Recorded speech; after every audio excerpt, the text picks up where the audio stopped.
Hey guys, welcome to our first PowerPoint of the year. This is Pre-Columbian America, European Exploration, and Spanish Conquest. Don't forget to fill out your outline notes as we go along. And this one's going to be a short one because it's my first one and I'm a little nervous. So let's get started. Okay, so the first thing we're going to talk about is how the Native Americans got here. We already discussed this a little bit in class, but I just wanted to show you a little bit more. So this map shows the early migration of Native Americans, or what would become known Native Americans, into North and South America. You can see that they leave from over here in Asia, and about 25,000 years ago, the land bridge opens several times, and during those times, that's when the migration will happen. Then they make their way through Alaska, down to North America, over to the East Coast, or down into South America. And this is how what will become known as Native Americans end up being the native inhabitants of North America. This is also around the time of Pangea, if you think back to your science classes.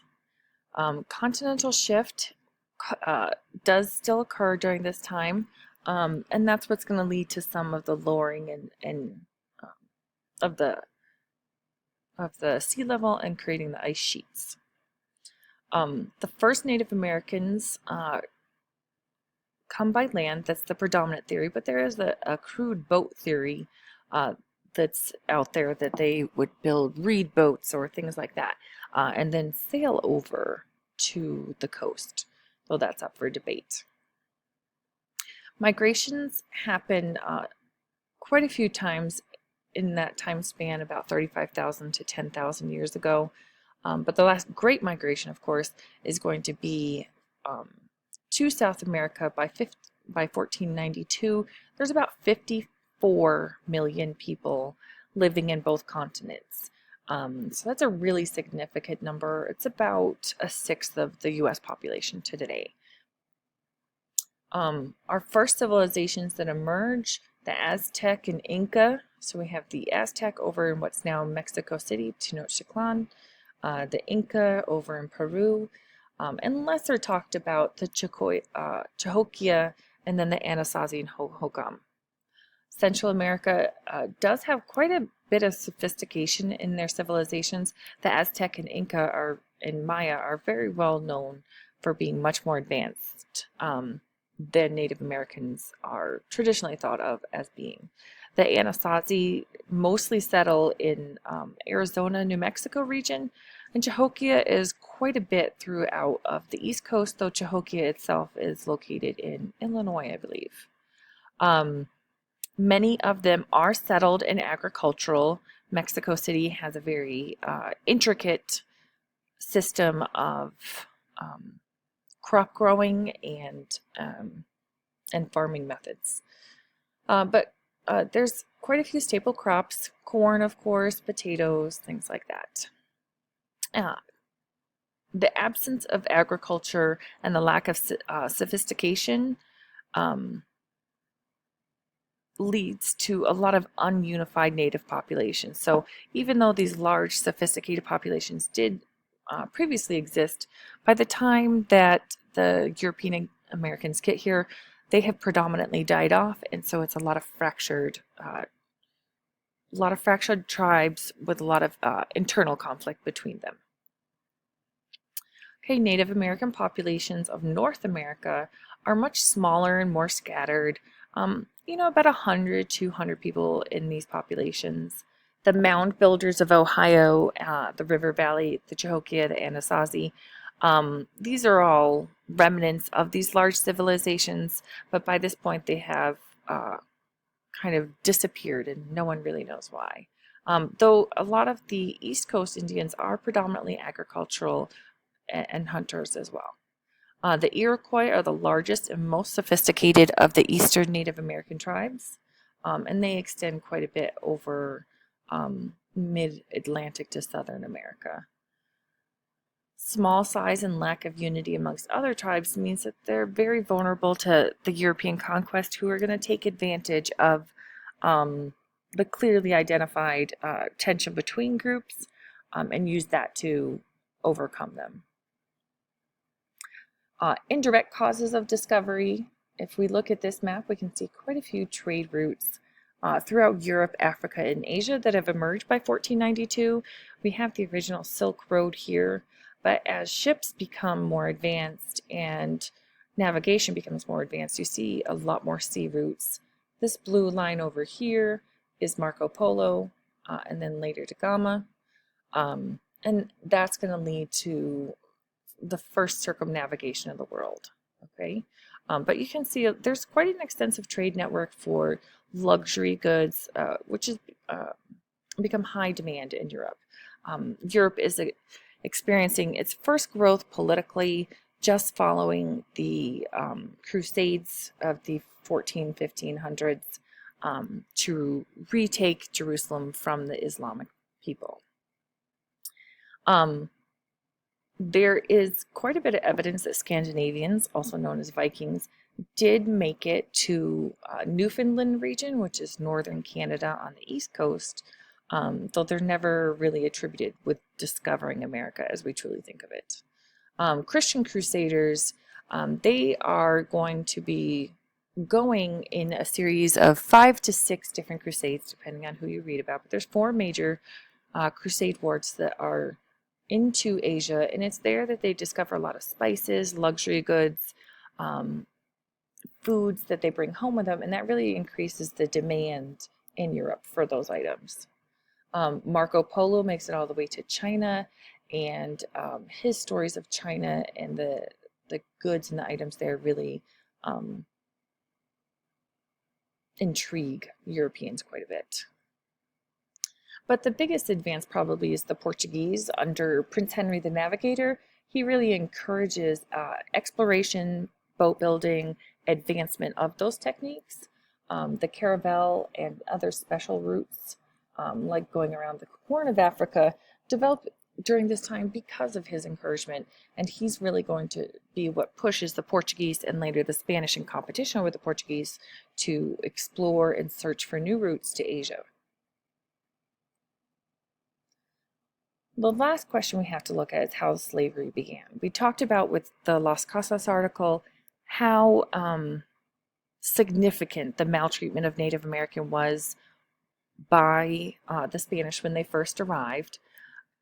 Spanish slavery is not new to Africa, but the Spanish and the Portuguese, they become involved in the slave trade due to the lack of labor in the New World. The crops that they're growing are very labor intensive: sugar, chocolate, tobacco, and they require a lot of labor, much more than the Spanish or Portuguese could provide. So the Portuguese, who are the dominant seagoing traders of the time, they have already developed posts on the western coast of Africa where they purchase gold and slaves. Slavery is not new to Africa or the Middle East. It's a very long-standing tradition. Many Africans engaged in slavery themselves, mostly because of intertribal conflict. They would conquer each other and take their captives as slaves. But this was not slavery as it becomes known in America. It's not hereditary slavery. It's slavery that ends with that person's lifetime. So it's not perpetual. The Portuguese are going to speed up slave trade because of that demand for especially sugar plantations in the islands and South America, North America. So they're going to get a lot of the Africans from these coastal regions, though the slave traders in Africa will eventually start going into inner Africa to kidnap and capture competing tribal slaves or competing tribes members and making them slaves. This sets up a system that eventually becomes really highly dependent on slave labor rather than independent labor or indentured servitude in the New World. So these colonies in the New World cannot exist without slave labor, and they cannot flourish without slave labor, which is what these kingdoms are dependent on. Especially economically. So if we're looking at this map, you can see this is what's called the triangular trade system, though it's not really triangular, right? You can see that North America, South America, they're sending raw goods predominantly to Europe, Great Britain especially, where they manufacture those goods and send them back. But in order to produce those raw materials, they do have to have a significant labor force. So most of the slaves come from this region, the Gold Coast and Ivory Coast region, and then over from Mozambique. And the thicker the line, the more slaves that come over. The majority of the slaves end up in the Caribbean or this region of South America. Relatively few end up in North America themselves.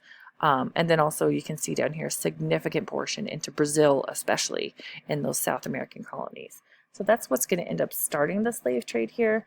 I have a video that we're going to watch in class about the slave trade from the African perspective, so you can look forward to that. But this is how it begins, and then of course we'll look at how it eventually evolves and then ends in North American history. So, okay, so why does Spain end up taking the lead in European exploration in 1492?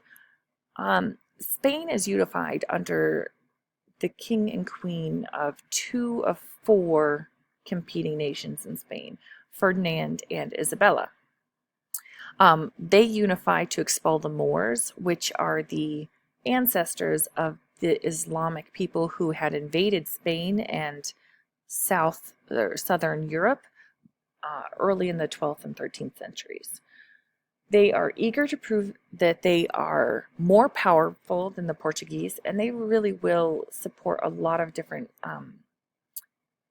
entrepreneurs who are looking to help them gain more notoriety. There's also the Renaissance during this period, which really opens up people's minds and creativity. Tons of new technology, the printing press, the compass especially. But Spain really unifies under these two, and then they really push for conquest. And then the money that comes back and the success of the conquistadors and the Spanish really skyrockets them to a powerhouse political, economic nation within Europe for a very, very long time that won't be really undone until the late 1700s. Okay, what's the impact of Columbus's voyage? Well, we already talked about it was a huge mistake. He was hoping to find a shorter route to Asia, and then he hits America. But this search for what will be called the Northwest Passage, the faster route to Asia, won't end for a very long time. It ends up setting up a completely new global economy that becomes very independent. European markets are dependent on the raw materials that they can't provide, and they provide the markets, the money, and the technology to produce goods. Africa provides the labor. So without these three working together, the world economy cannot develop the way that it has. The Columbian Exchange is a huge result of this. From the old world, we get wheat, sugar, rice, coffee, horses, cows, domesticated animals, and disease. Smallpox is going to be one of the most devastating there is. The New World, tons and tons of gold and silver, corn, potatoes, tobacco, squashes, any number of vegetables. The impact of this is that overall, within a century or two of the initial arrival of the Spaniards and Europeans, about 90% of Native Americans are killed. Okay guys, so that's going to wrap up our PowerPoint for today. Make sure that you filled out your notes. If you have questions, don't forget to either email me or ask me in class. I know that there were a lot of ums in there, so we're going to try a little bit harder next time to be a little bit better. Sorry, guys.